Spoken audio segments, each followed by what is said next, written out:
दोस्तों मेरे चैनल से जुड़ने के लिए सब्सक्राइब ऑप्शन पर क्लिक कीजिए और अगर आप चाहते हैं कि वीडियो अपलोड होते ही आपके पास आए तो बेल आइकन को प्रेस कीजिए।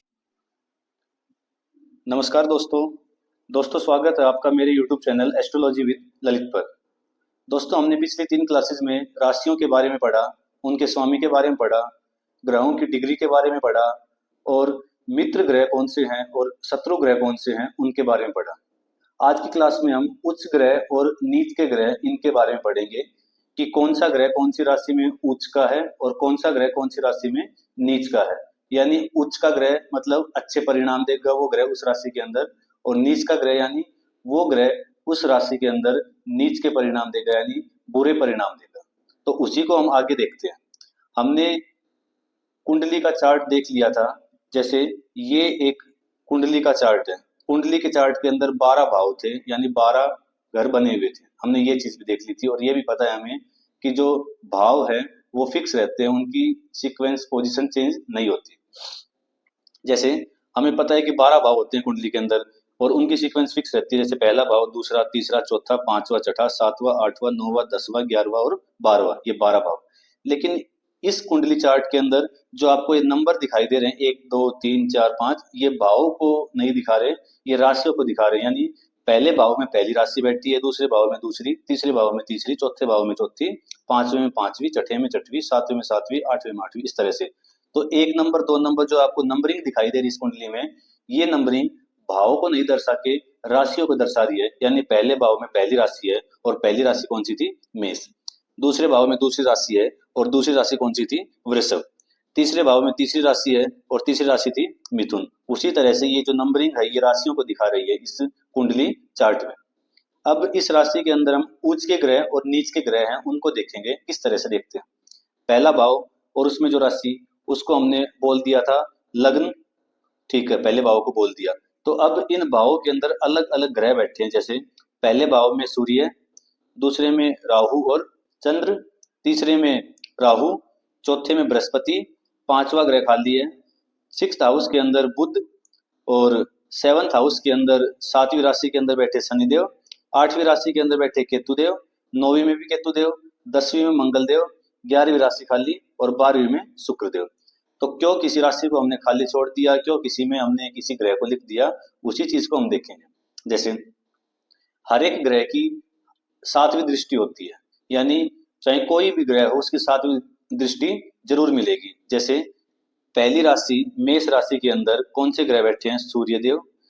दूसरी राशि वृषभ राशि, वृषभ राशि के अंदर कौन से ग्रह हैं? राहु और चांद। तीसरी राशि के अंदर राहु। चौथी राशि किसकी है? कर्क, उसमें बृहस्पति।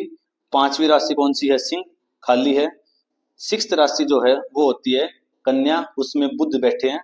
7th राशि है जो 7वीं, वो है तुला, उसमें शनिदेव बैठे। 8वीं राशि के अंदर 8वीं राशि वृश्चिक, उसमें मंगलदेव बैठे। 9वीं राशि उसमें बृहस्पति बैठे और 9वीं राशि है धनु। 10वीं राशि है मकर और उसमें मंगल बैठे।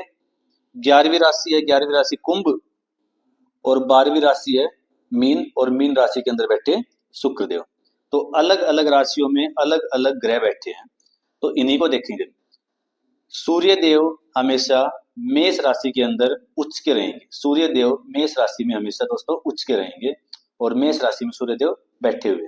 इसके अलावा चांद है जो, ये दूसरी राशि यानी वृषभ राशि के अंदर हमेशा उच्च के रहेंगे। और राहु देव की बात करें तो राहु देव दूसरी राशि और तीसरी राशि यानी वृषभ राशि और मिथुन राशि, इसमें हमेशा राहु उच्च के रहेंगे। बृहस्पति चौथे नंबर की राशि कौन सी है? कर्क राशि। बृहस्पति कर्क राशि के अंदर हमेशा उच्च के रहेंगे। बुध देव 6 नंबर की राशि है कन्या राशि। कन्या राशि के अंदर बुध देव हमेशा उच्च के रहेंगे। कन्या राशि वैसे भी स्वयं बुध देव की राशि होती है और बुध देव इसमें हमेशा उच्च के रहेंगे। 7वें नंबर की राशि तुला राशि। तुला राशि में शनि देव हमेशा उच्च के रहेंगे। केतु देव की बात करें वो 8 नंबर और 9 नंबर की राशि में उच्च के रहेंगे। 8 नंबर की राशि वृश्चिक और 9 नंबर की राशि धनु। मंगल देव की बात करें तो मंगल देव 10 नंबर की राशि है मकर राशि, इसमें हमेशा उच्च के रहेंगे। और शुक्र देव 12 नंबर की राशि जो मीन राशि है उसमें हमेशा उच्च के रहेंगे। अब एक और बात हमने शुरुआत में पढ़ी थी कि ये देवताओं के ग्रह हैं, ये दानवों के ग्रह हैं। देवताओं के ग्रह आपस में एक दूसरे के मित्र थे, दानवों के ग्रह एक दूसरे के मित्र थे, लेकिन देवताओं के दानवों के साथ एक दूसरे के शत्रु थे। लेकिन यहाँ पे देखो, मंगल देव बैठे हैं 10 नंबर राशि के अंदर। मंगल देव कहाँ पे बैठे हैं? 10 नंबर राशि के अंदर। और 10 नंबर राशि कौन सी है? मकर। और मकर राशि के स्वामी कौन है? शनिदेव।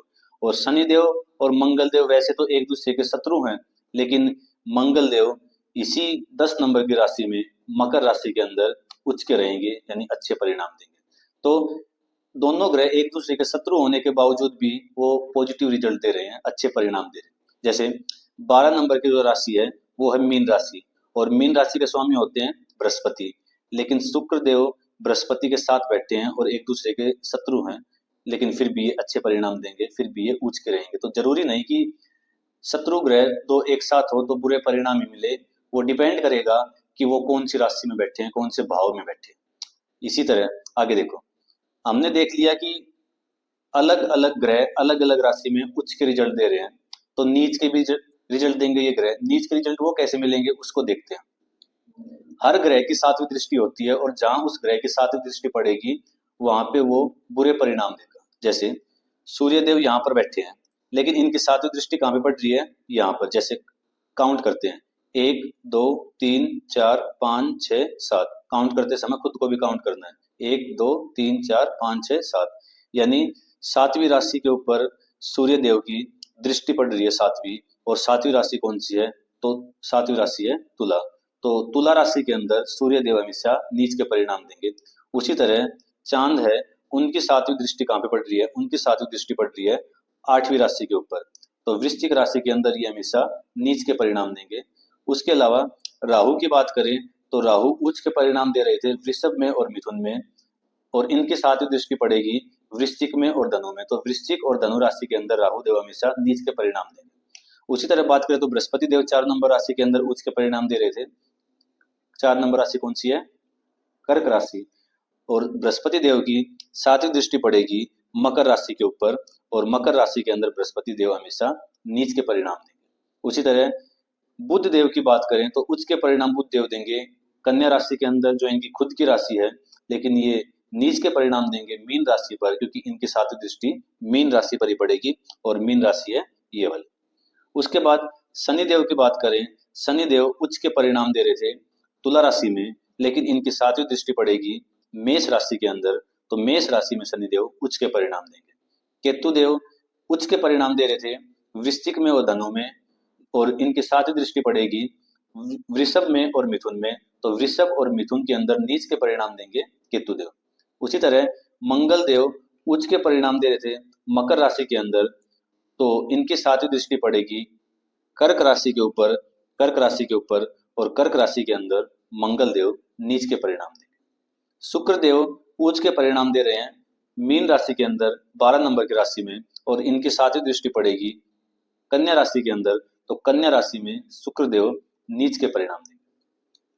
तो हमने देख लिया कि ग्रह अलग अलग राशियों में उच्च के परिणाम दे रहे हैं, और जहां उन ग्रह की सातवीं दृष्टि पड़ रही वहां वो नीच के परिणाम दे रहे हैं। तो नीच के ग्रह देख के, उच्च के ग्रह देख के, और अभी तक मैंने जो पढ़ाया इसके आधार पर आप 98% बता सकते हैं कि कुंडली कैसी रहेगी।